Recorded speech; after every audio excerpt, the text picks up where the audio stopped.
रामपुर गांव में रघु अपने बूढ़े पिता हेमराम और अपनी पत्नी कुंती के साथ रहता था। रघु के पास एक छोटा सा खेत था। उसी में वह मेहनत करके अपना घर का खर्च चलाता था और रघु की पत्नी कुंती बहुत ही खड़ूस औरत थी जो हेमराम को बिल्कुल भी पसंद नहीं करती थी। वह हर समय हेमराम पर चिल्लाती ही रहती थी। रघु भी अपने पिता से बहुत कम प्यार करता था, लेकिन हेमराम बेचारा सभी तकलीफों को झेल रहा था और कुछ भी नहीं कह रहा था। एक दिन की बात है। रघु खेतों पर मेहनत करने के लिए चला जाता है और इधर हेमराम बेचारा लेटे लेटे बहुत थक गया था, तो वह टहलने के लिए निकल जाता है। तभी उसे उसका पुराना जिगरी दोस्त रामलाल मिल जाता है। उसको देखकर हेमराम बहुत खुश होता है और रामलाल उससे कहता है, क्या हाल है भाई हेमराम? भाई तुम तो मुझे पूरे 2 सप्ताह से नजर ही नहीं आ रहे थे और पता नहीं आज हम लोगों की कितनी अच्छी किस्मत होगी जो आज एक साथ मिल गए। और घर में तुम्हारे बहू बेटा ठीक ठाक है ना? हाँ रामलाल भाई, तुम बिल्कुल ठीक कह रहे हो। अरे आज हम लोगों की किस्मत ही चमक गई जो जिगरी दोस्त एक साथ मिल गए। और हाँ रामलाल भाई, मैं भी ठीक हूँ और मेरे घर में मेरे बहू बेटे भी ठीक हैं। अरे हेमराम भाई, तुम्हारी बहू कैसी है? मतलब स्वभाव से अच्छी है ना? और तुम्हारी इज्जत करती है और तुम्हें समय पर खाना भी देती है या नहीं?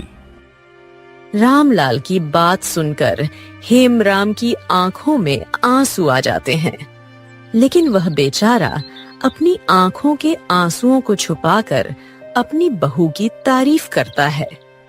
अरे हाँ भाई रामलाल, मेरी बहू तो स्वभाव से बहुत अच्छी है और मुझे समय पर खाना पानी भी देती है और मुझे अपने पिताजी की तरह मानती है। अगर मैं खाना न खाऊं तब तक वो खाना को हाथ तक नहीं लगती है। इसीलिए मैं भी उसे अपनी बेटी ही मानता हूँ, क्योंकि जिसके स्वभाव अच्छे होते हैं उसके लिए विचार भी अच्छे होने चाहिए।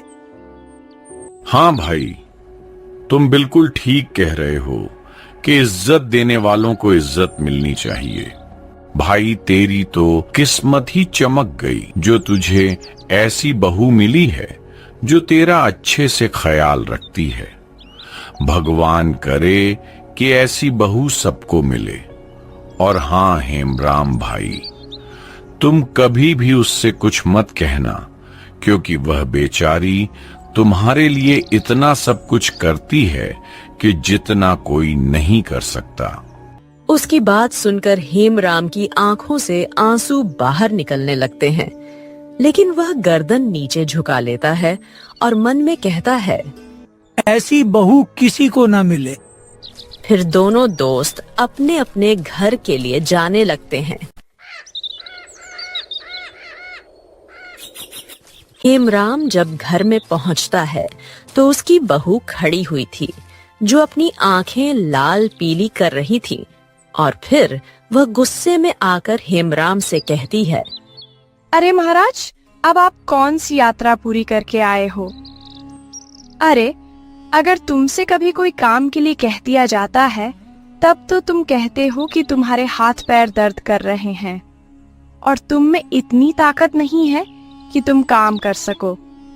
लेकिन टहलने के लिए तुम 10 किलोमीटर टहल जाओगे, तब तुम्हारा ना ही हाथ पैर दर्द करेगा और ना ही तुम्हारी ताकत कम होगी। अरे बहू, लेटे लेटे मेरी रीढ़ की हड्डी दर्द करने लगी थी और वैसे भी मेरी तबीयत कभी ठीक रह ही नहीं पाती। इसीलिए मैं टहलने के लिए चला गया था और वहां मेरा जिगरी दोस्त रामलाल मिल गया था।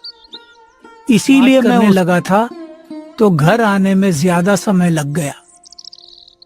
वही तो मैं कह रही थी कि तुम्हें इधर उधर टहलने में और गप्पे लड़ाई में बहुत मजा आता है, और तुम मुझे कभी नहीं बताते। अरे बहू, और काम करने में तुम्हारी जान निकल आती है।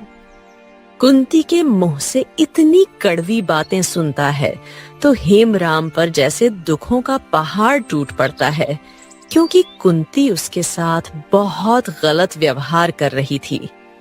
लेकिन हेमराम को बहुत भूख लगी थी, तो वह कुंती से प्यार भरी बातों में कहता है, बहू, बेटी, मुझे बहुत भूख लगी है, तो तुम मुझे थोड़ा खाना दे दो, जिसे खाकर मैं अपनी भूख मिटा दूं। आज सुबह से मैंने खाना नहीं खाया है, इसीलिए और भी ज्यादा भूख लगी है। अरे, अब खाना नहीं रह गया है, तो जब मैं शाम को खाना बनाऊंगी तो तुम खा लेना। वैसे भी एक दिन खाना नहीं खाओगे तो ज्यादा बीमार नहीं हो जाओगे, और कम खाना सेहत के लिए अच्छा होता है। उसकी बात सुनकर हेमराम को बहुत बुरा लगता है, लेकिन बेचारा चुप ही रहता है।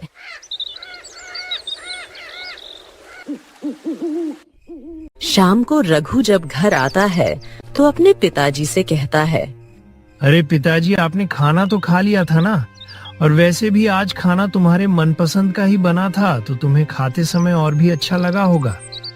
हाँ बेटा, खाना तो बड़ा स्वादिष्ट था, और आज मैंने सब दिनों से कुछ ज्यादा खाना भी खाया है, क्योंकि मनपसंद चीज खाने में बड़ा मजा आता। जिस पिता को रूखी सूखी रोटी तक नहीं मिली, वह अपने बेटे के सामने झूठ बोलकर कह देता है कि खाना बड़ा अच्छा था। अगर वह कह देता कि उसे आज खाना नहीं मिला है, तो शायद कुंती से रघु की लड़ाई हो जाती। इसीलिए वह कह देता है कि उसके मनपसंद का खाना बना था। अपने पिताजी के मुंह से यह बात सुनकर रघु कहता है, अरे हाँ पिताजी, कुंती तो बहुत अच्छा खाना बनाती ही है। जो भी उसका खाना खा लेता है, उंगलियां ही चाटता रह जाता है। पिताजी, आप कुंती जैसी बहू पाकर धन्य हो गए हो। आप बड़े किस्मत वाले हो जिसे कुंती बहू मिली। हाँ बेटा, तुम बिल्कुल ठीक कह रहे हो कुंती मेरी बहू नहीं, बल्कि मेरी बेटी है। अच्छा बेटा, अब मेरे सर में कुछ थोड़ा बहुत दर्द होने लगा है, तो तुम अलमारी से मेरी दवाई निकाल कर मुझे दे दो। मैं खा लूंगा और अपने सर का दर्द मिटा सकूंगा।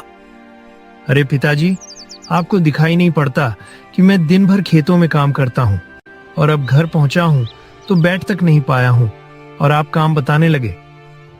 अरे कम से कम इतना तो कर लो, कुछ दूर पर अलमारी है, वहां से दवाई निकाल कर खा लो। और अब मैं जा रहा हूँ। आराम करने के लिए मुझे बहुत थकावट महसूस हो रही है। ठीक है बेटा, तुम जाओ और आराम करो, और मुझे माफ कर देना। मेरे से गलती हो गई जो मैंने तुमसे कह दिया कि मेरी दवाई उठा कर दे दो। रघु गुस्से में जाकर वहां से पैर पटकता हुआ चला जाता है और अपनी पत्नी के पास जाता है। फिर कुंती से कहता है, अरे कुंती, क्या हुआ? तुम चुपचाप और बड़ी उदास क्यों बैठी हो? तुम्हारी तबीयत तो ठीक है ना? अरे, अब मैं तुम्हें क्या बताऊं कि सारा दिन मेरा काम करने में ही निकल जाता है। ऊपर से तुम्हारे पिताजी का ख्याल रखना और खाना बनाना, झाड़ू पोछा लगाना, यह सब करते करते मैं बहुत थक जाती हूँ। और आज तो मेरे हाथ पैर बहुत दर्द कर रहे हैं, इसीलिए चुपचाप आपका इंतजार में बैठी थी। लेकिन आपके पिताजी को हम दोनों में से किसी पर रहम नहीं आता, क्योंकि वह तो सिर्फ खाते और लेटे रहते हैं, और आज तो ना जाने कितनी दूर टहलने के लिए चले गए थे। अरे, इतनी दूर टहलने जाते हैं तो इससे अच्छा तुम्हारे साथ थोड़ा काम ही कर लें। अरे कुंती, कोई बात नहीं, मुझे भी उन पर बहुत गुस्सा आ जाता है। अरे अगर तुम थोड़ा बहुत काम कम कर लोगे तो अच्छा हो जाएगा। अब मैं क्या बताऊं, मैं तो कुछ कहती तक नहीं हूँ, क्योंकि वह आपके पिताजी हैं, इसीलिए मैं उनकी इज्जत भी करती हूँ। अच्छा छोड़ो, सभी बातों को। आपको भूख लगी होगी तो मैं आपके लिए खाना लगा देती हूँ, आप खा लो जल्दी से। अरे कुंती, मैं खाना तो खा लूंगा, और मैं इतना थक भी नहीं गया हूँ कि जितना तुम सोच रही हो। अरे मुझसे ज्यादा तो तुम काम करती हो, और तुम बहुत थक गई हो, तो तुम इसी पर लेट जाओ। मैं तुम्हारे हाथ पैर में थकावट उतारने वाला तेल लगा देता हूँ, और तुम्हारा सर दबा देता हूँ, ताकि तुम्हें कुछ आराम मिल सके। अच्छा ठीक है जी, मैं लेट जाती हूँ और फिर बाद में आप खाना भी खा लेना, शायद मैं सो जाऊं। उन दोनों के कमरे में हो रही सारी बातें हेमराम अपने कमरे से सुन रहा था। उसे बहुत दुख होता है और वह खुद से ही कहने लगता है, हे भगवान, ये मुझे कैसा बेटा दिया है। अरे ये तो अपनी पत्नी के प्यार में इतना ज्यादा गिर चुका है कि मुझे बिल्कुल भूल गया है। मैंने इसे कहा कि दवाई लाकर दे दो, तो इसने मुझसे कहा कि मुझे बहुत थकावट महसूस हो रही है, और वहां अपनी पत्नी के हाथ पैर में तेल लगा रहा है और उसका सर दबा रहा है। हे भगवान, इससे अच्छा तो मुझे इस घर से उठा ले। अब मुझे नहीं जीना। इस दुनिया में मैं बहुत परेशान हो गया हूँ। बुढ़ापे में भी चैन की रोटी नहीं मिल रही। हेमराम को बहुत ज्यादा दुख होता है कि उसका बेटा होकर उसके लिए दवाई तक नहीं दे रहा और अपनी पत्नी को बहुत लाड़ प्यार कर रहा है। ऐसे ही कई महीने और बीत जाते हैं। अब कुंती को बहुत गुस्सा आता था जब वह हेमराम को देख लेती थी। अब उसके मन में कुछ ऐसा करने के लिए चल रहा था ताकि हेमराम इस घर से बाहर चला जाए और कभी लौट कर ही न आए। इस बुढ़े से मैं परेशान हो गई हूँ। ये दिन भर खाता रहता है और आराम करता रहता है। इसका मेरे लिए इस घर में नर्क बन गया है। अब इस घर में कुछ भी हो, मुझे चाहे जो करना पड़े, मैं इस बुढ़े को इस घर से निकाल कर ही रहूंगी।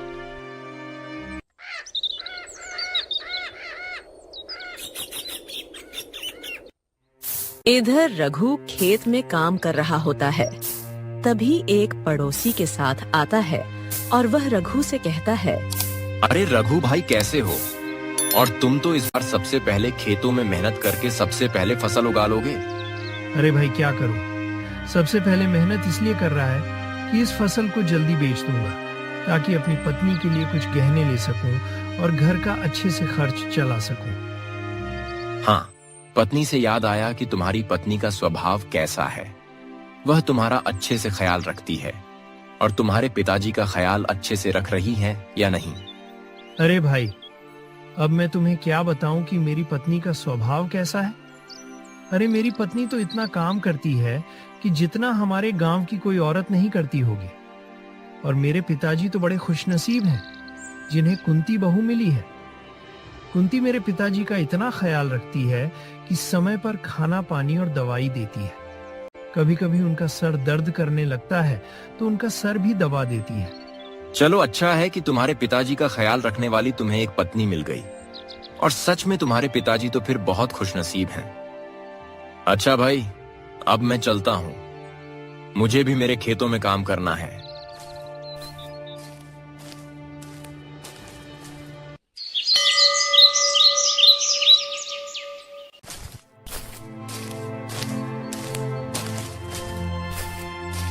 शाम को रघु जब घर आता है तो कुंती रघु से कहती है, अरे जी देखो, अब मुझे पायल खरीद दो। अपने पिछले साल ही कहा था, लेकिन अब इस साल तो खरीद दो और ज्यादा। मैं आपसे कुछ खर्चा भी नहीं करवाती हूँ, तो इतना तो कर दो मेरे लिए। अरे कुंती, मैं तुम्हें पायल तो आज ही खरीद देता, लेकिन मजबूरन मैं तुम्हारे लिए कुछ नहीं खरीद पा रहा हूँ क्योंकि मेरे पास पैसे नहीं हैं। अरे मैं जैसे तैसे घर चला पा रहा हूँ और यहाँ फसल बोने के बाद जब अच्छी तैयार होगी तो इसे बेचकर मैं तुम्हारे लिए पायल जरूर खरीद दूंगा। अरे आप पैसों की चिंता क्यों कर रहे हो? अरे शायद आपको नहीं मालूम कि आपके पिताजी के पास कितने पैसे हैं। मैंने एक दिन देखा था कि उनके पास बहुत पैसे हैं और वह पैसे वो किसी को नहीं देना चाहते, इसीलिए उन्हें छुपा कर रखा है। लेकिन मैं आज तक उन्हें एक भी पैसा नहीं दिया है, तो मैं उनसे क्या कहूँगा जो वह मुझे पैसे दे देंगे। और मुझे यह भी यकीन नहीं हो रहा है कि उनके पास पैसे होंगे। अरे आपको यकीन हो और या ना हो, लेकिन मैं कह रही हूँ तो उनके पास पैसे जरूर हैं। अरे मैंने अपनी आंखों से देखे थे उनको पैसे गिनते हुए। और रही बात पैसे मांगने की, तो आप कहना कि मेरी तबीयत बहुत ज्यादा खराब है तो मैं डॉक्टर को भी दिखाया है, लेकिन उन्होंने कहा कि अस्पताल में पैसे जमा करवा दो तो मैं तुम्हारा इलाज कर दूंगा। बस वह तुम्हें पैसे दे देंगे, क्योंकि एक पिता अपने बेटे को तकलीफ में नहीं देख सकता। ठीक है कुंती, मैं तुम्हारी बात पर विश्वास करके यह भी कोशिश करके देख लेता हूँ। अगर पिताजी ने पैसे दे दिए तो फिर तो हमारी बल्ले बल्ले, क्योंकि मैं तुम्हारे लिए अच्छी सी पायलें खरीद दूंगा।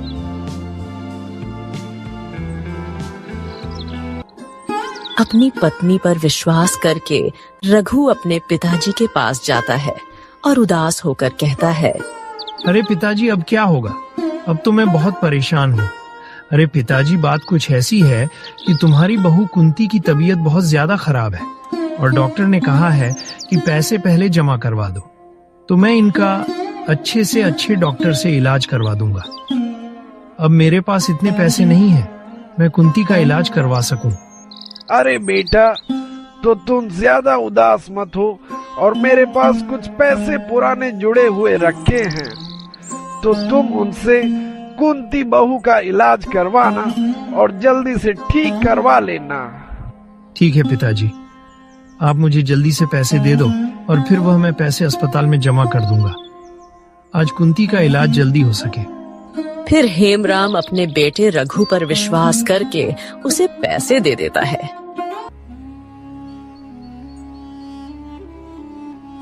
अपने पति के पास पैसे देखकर कुंती बहुत खुश होती है। देखो जी, अब तुम्हारे पिताजी की तबीयत कुछ ज्यादा ही खराब रहने लगी है, और यहाँ जाने यह कब हम लोगों को छोड़कर चले जाएंगे, और अब इनकी दवाई का खर्चा भी बहुत बढ़ गया है, तो अब हम लोगों के पैसे बेफालतू में खराब हो रहे हैं। अब कुछ ऐसा करो कि तुम्हारे पिताजी इस घर से चले जाएं। हाँ, तुम ये बात तो बिल्कुल सही कह रही हो कि हमारे पैसे हुए फालतू में खराब हो रहे हैं, लेकिन अगर मैं अपने पिताजी को ऐसे घर से भगाया तो गांव के लोग देखेंगे और वह मेरी इधर उधर चुगली करेंगे कि बेटे ने अपने आप को घर से भगा दिया, और मैं बेटा होने के नाते ऐसा कर भी नहीं सकता। और अगर पिताजी के लिए दवाइयां आती रहेगी तो हम कंगाल भी हो जाएंगे। हाँ, बात तो तुम ही बिल्कुल ठीक कह रहे हो, लेकिन मेरे मन में एक तरीका है जिससे किसी को पता भी नहीं चलेगा, और तुम्हारे पिताजी भी हमारे घर से चले जाएंगे। तरीका कुछ ऐसा है कि 10 रुपए या 20 रुपए खर्च होंगे। इतने रुपए में तुम्हारे पिताजी इस घर से चले जाएंगे। अच्छा, ऐसा क्या तरीका है जो इतने कम रुपए में पिताजी यहाँ से चले जाएंगे? अच्छा, तुम मुझे वह तरीका जल्दी से बताओ, शायद हमारे लिए वह बहुत अच्छा हो। देखो, तुम आज ही बाजार जाओ और वहाँ से कुछ रुपए की दवाई ले लेना, जो दवाई आदमी को बेहोश कर देती हो, न कि मार देती हो, और उसे दवाई को मैं खाने में मिला दूंगी, और जब उस खाने को तुम्हारे पिताजी खाएंगे तो बेहोश हो जाएंगे, और तुम उन्हें रात में कहीं भी फेंक देना, जैसे जंगल में फेंक देना। बस फिर हम दोनों ही इस घर में रहेंगे। हाँ, कुंती की तरीका तो बिल्कुल ठीक है। अच्छा, मैं अभी जा रहा हूँ और कुछ रुपए की दवाई खरीद कर लाऊंगा, फिर तुम जैसा कह रही हो मैं वैसा ही करूंगा।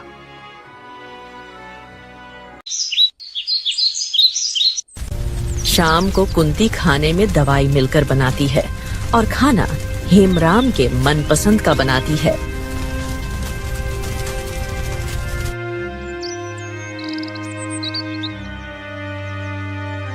हेमराम की चारपाई पर खाना रखकर कुंती कहती है, बाबूजी, आज मैं आपके मनपसंद का खाना बनाया है, तो आप जल्दी से इस खाने को खा लो ताकि यह ठंडा ना हो पाए। अपने मनपसंद का खाना सामने देखकर हेमराम को शक होता है कि आखिर उसके मनपसंद का खाना कैसे बनाया गया है, और फिर हेमराम अपने आप से कहता है, अरे कुछ तो गड़बड़ है, ऐसा तो कभी नहीं होता है जैसा आज किया गया है। अरे मेरे मनपसंद का खाना तो आज तक इसने नहीं बनाया, लेकिन आज कैसे बना दिया। अरे छोड़ो इन सभी बातों को और इस खाने को चुपचाप खा लो, बेशक किसने जहर ही क्यों ना हो, क्योंकि वैसे भी मेरी बहू और मेरा बेटा मेरे से तंग आ चुके हैं। अगर मुझे मारना चाहते होंगे तो भी कोई बात नहीं। क्या हुआ बाबूजी, आप इतना क्यों सोच रहे हो? जल्दी से खाने को खा लो, खाना ठंडा हो रहा है। हाँ बहू, मैं जल्दी से इस खाने को खा लेता हूँ।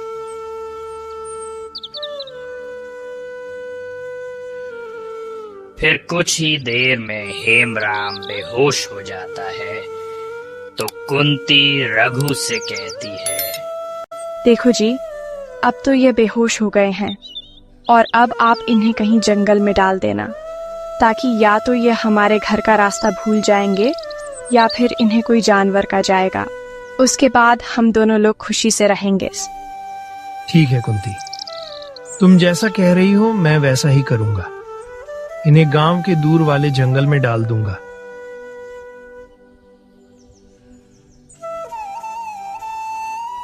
फिर रघु अपने पिताजी को एक जंगल में डाल देता है और अपने आप घर के लिए चला आता है।